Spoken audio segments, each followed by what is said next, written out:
இன்றைக்கு உங்களை அழித்து விட வேண்டும் என்று வெறி கொண்டிருக்கிறார்களா? உங்கள் குடும்பத்தை நிர்மூலமாக்க வேண்டும் என்று வெறி கொண்டிருக்கிறார்களா? உன் பெயரை கெடுக்க வேண்டும் என்று வெறி கொண்டிருக்கிறார்களா? உங்களுடைய ஸ்தானத்தை பறித்து கொள்ள வேண்டும் என்று வெறி கொண்டிருக்கிறார்களா?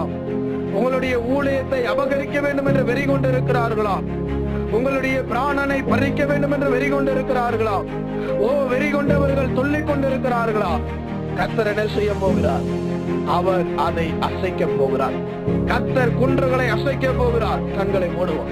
கடைசியாக ஒப்பு கொடுக்க போகிறார். உங்களை வெறி கொண்டு உங்களை பழி வாங்க வேண்டும் என்று சொல்லுகிற மனிதனை கர்த்தர் அசைக்க போகிறார். உங்களை வெறி கொண்டு பழி வாங்க வேண்டும் என்று நினைக்கிற சாத்தானை கர்த்தர் அசைக்க போகிறார். உங்களை வெறி கொண்டு உங்கள் குடும்பத்தின் மீது வெறி கொண்டு உங்கள் குடும்பத்தையும் உங்களையும் இல்லாமல் போக பண்ண வேண்டும் என்று நினைக்கிற எல்லா காரியத்தை கர்த்தர் அசைக்க போகிறார்.